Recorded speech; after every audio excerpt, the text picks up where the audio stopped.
بسم اللہ الرحمن الرحیم۔ السلام علیکم۔ ٹریٹی آف حدیبیہ کے ایکسرسائز کے شارٹ کویسچنز اور ان کے آنسرز کی ویڈیو آپ کی خدمت میں پیش ہے۔ اس ویڈیو میں ایکسرسائز کے کویسچنز جو ہیں ان کے آنسرز دیے گئے ہیں۔ تو ٹوٹل کویسچنز تو 7 تھے، لیکن کویسچن نمبر 2 اور کویسچن نمبر 7 جو ہیں وہ ریپیٹڈ تھے، اس لیے میں نے ایک کویسچن کم کر دیا، ریپیٹیشن کم کر دیا۔ Same question, exactly same wording تھی کویسچن نمبر 2 اور کویسچن نمبر 7 کی، تو میں نے وہ ختم کر دی۔ ایک کویسچن کم ہو گیا، 6 کویسچنز ہیں۔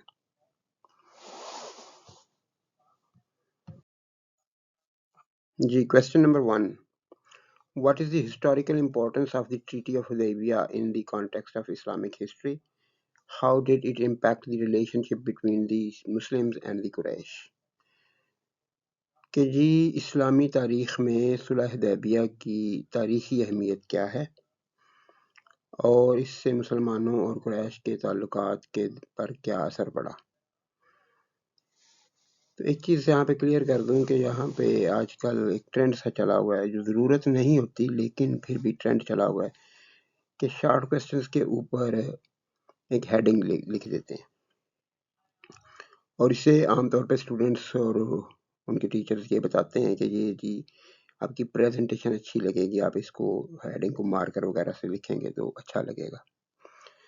لیکن جو نظر آیا ہے وہ یہ ہے کہ یہ ہیڈنگز جو ہیں وہ کویسچن کی اسٹیٹمنٹ کے ساتھ میچ نہیں کر رہی ہوتی، انہوں نے وہ پہلے 2-3 لفظ لکھ دیے ہوتے ہیں۔ یعنی میں نے اس طرح سے بھی دیکھا ہوا ہے کہ اگر یہی کویسچن اسٹوڈنٹ نے لکھا ہوا ہے بغیر کسی فالٹ کے، اس نے اوپر ہیڈنگ لکھی ہوئی ہے دی ٹریٹی واز، اب یہ کبھی بھی ہیڈنگ نہیں ہوگی، اس طرح کی ہیڈنگز نہیں ہوا کرتی، یا یہ اتنا کر دیں گے دی ٹریٹی واز اے بگ، تو یہ اس طرح کی چیزیں نہیں ہیں، بلکہ وہ کی پراپر سٹیٹمنٹ ہے اس کے مطابق جو ہیڈنگ بنتی ہے وہ لکھنی چاہیے اگر لکھنی ہے۔ یہ اس کے کوئی مارکس نہیں ہے، اس کی کوئی ضرورت نہیں ہے۔ مارکس 2 نمبر کا کویسچن آتا ہے، 2 سینٹنس ہونے چاہیے، کم از کم 2 ہونے چاہیے۔ اگر آپ صرف ایک سینٹنس یعنی صرف ایک فل سٹاپ پر مشتمل ایک سینٹنس لکھ کے آ جاتے ہیں، چاہے وہ 4 لائنوں پہ چلا گیا، آپ کو نمبر 2 نہیں ملیں گے، اس کا 1 نمبر ہی ملے گا۔ اس لیے یہ چیز پر غور کیجیے گا کہ یہ ہیڈنگ یہ ضروری نہیں ہے، یہ نہ بھی لکھیں گے تو بھی ٹھیک ہے، بالکل ایگزیکٹلی ٹھیک ہے، لیکن پھر بھی یہاں پہ میں نے لکھ دیا کہ اسٹوڈنٹس جو ہیں اس کی ڈیمانڈ کرتے ہیں تو لکھ دیا۔ ہسٹوریکل امپورٹنس، تاریخی اہمیت، the treaty was a big step for the Muslims, معاہدہ مسلمانوں کے لیے ایک بڑا قدم تھا۔ It made the Quraysh treat them as equals, اس نے قریش کو مجبور کر دیا کہ وہ انہیں برابر کے طور پر برابری کا ان کے ساتھ سلوک کریں۔ دس ہیلپڈ اسلام سپریڈ پیسفلی، اس نے اسلام کو پرامن طور پر پھیلنے میں مدد کی۔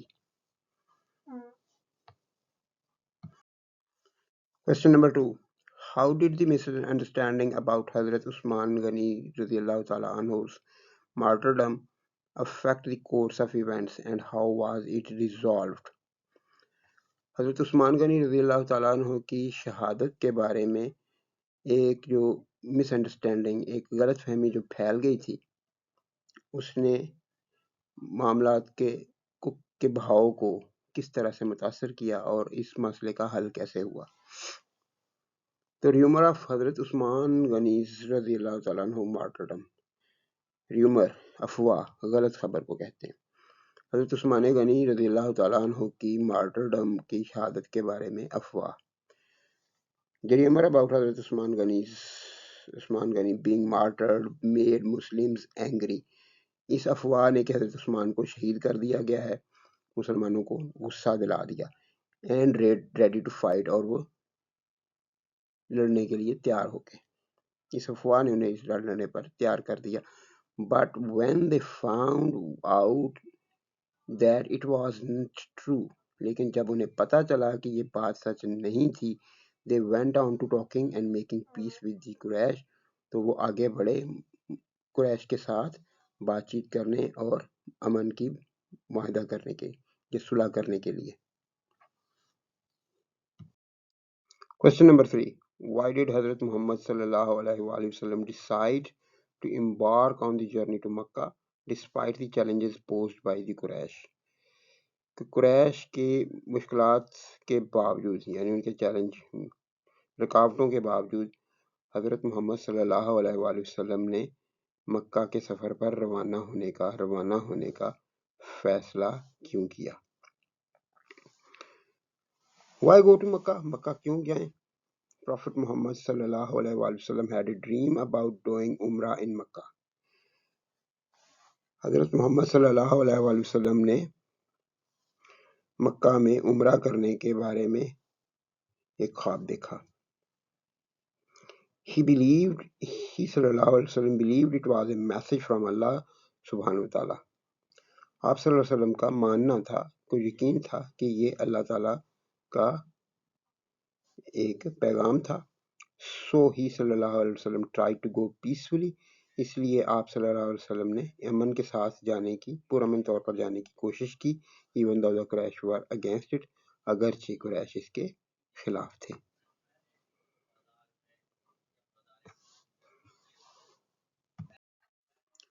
Question number 4. Based on the text, what conditions were agreed upon for the Muslims' return to Makkah after the Treaty of Hudaybiyah? معاہدہ حدیبیہ کے بعد مسلمانوں کی مکہ واپسی کے لیے کون سی شرائط طے کی گئی؟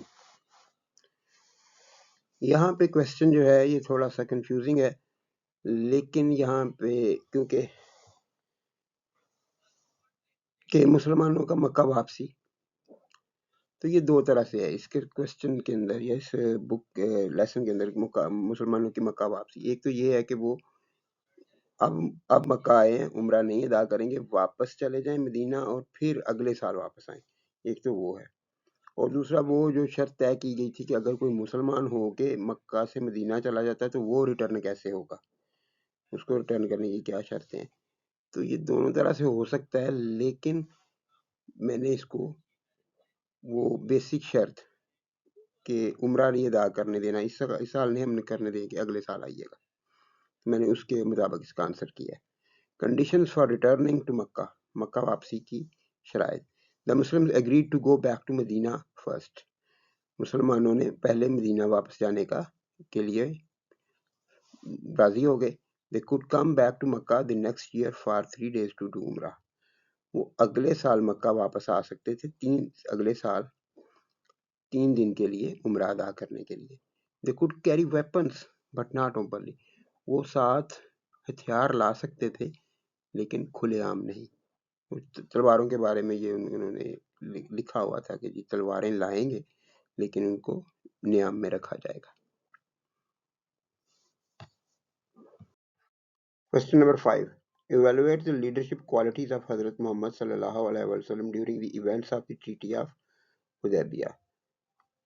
معاہدہ حدیبیہ کے واقعات کے دوران حضرت محمد صلی اللہ علیہ وسلم کی قائدانہ صلاحیتوں کو ایویلویٹ کریں، کو بیان کریں. حضرت محمد صلی اللہ علیہ وسلم لیڈرشپ، آپ کی قیادت، آپ صلی اللہ علیہ وسلم کی قیادت. حضرت محمد صلی اللہ علیہ وسلم showed he was a great leader who was patient and wise. He صلی اللہ علیہ وسلم chose peace even when it was difficult and he kept his promises. حضرت محمد صلی اللہ علیہ وسلم نے یہ دکھایا، یہ ثابت کیا کہ وہ ایک عظیم لیڈر تھے، رہنما تھے، جو صابر تھے، صبر کرنے والے تھے اور وائز تھے، عقل مند تھے، دانا تھے. He صلی اللہ علیہ وسلم chose peace even when it was difficult. جب مشکل بھی تھا، اس کو کرنا مشکل تھا، لیکن انہوں نے امن کو ہی منتخب کیا. And he kept his promises. اور انہوں نے اپنے وعدے پورے کیے. وہ وعدہ اسی وقت ہی پورا کیا جب حضرت ابو جندل کو واپس کر دیا تھا. تو یہاں پہ یہ بہت سارے لوگوں کو، پڑھنے والوں کو بھی عجیب لگتا ہے کہ یہ کیسی شرطیں مان لی تھی کہ جی کوئی اگر مشرک جو ہے وہ مکہ سے مدینہ یا مشرک مسلمان ہو کر مکہ سے مدینہ چلا جاتا ہے تو وہ واپس کر دیا جائے گا اس کے گھر والوں کو، یا جیسے بھی اس کو واپس بھیج دیا جائے گا. لیکن اگر کوئی مسلمان چلا گیا مکہ تو اسے واپس نہیں کیا جائے گا. یہ مسلمانوں کے خلاف تھیں، کافی ساری اس طرح کی چیزیں لگتی تھیں، لیکن یہ نبی اکرم صلی اللہ علیہ وسلم کی دانائی تھی اور ان کا صبر تھا، جس کی وجہ سے فتح مکہ جو ہے وہ صرف صلح حدیبیہ کے صرف 2 سال کے بعد ہی ہو گیا تھا. 10 سال کے ٹروس کی تو باری نہیں آئی تھی. Question number 6, last question ہے. In the Treaty of Hudaybiyah, what conditions did Quraysh agree to regarding the Muslims' return to Makkah? وہی کویسچن ہے تقریباً پوچھا ہوا ہے کہ قریش نے کون سی شرطیں مانی. پہلے یہ پوچھا تھا کہ مسلمانوں نے کون سی شرطیں مانی، تو شرطیں تو وہی تھیں جو دونوں پارٹیز نے مانی تھی. تو کویسچن جو ہے وہ ریپیٹیڈ ہی ہے ایک ٹائپ کا، لیکن پھر بھی کویسچن نمبر 2 کی طرح سے ریپیٹیشن نہیں ہے، وہ ایگزیکٹ ورڈز تھے. یہاں پہ تھوڑی سی ریپیٹیشن ہے، لیکن پرسپیکٹیو چینج کر دیا کہ ادھر لکھا پہلے کویسچن میں پوچھا ہے، اس سے جو پریویس کویسچن آیا یہی اسی چیز کے اوپر کہ مسلمانوں نے کون سی شرطیں مانی.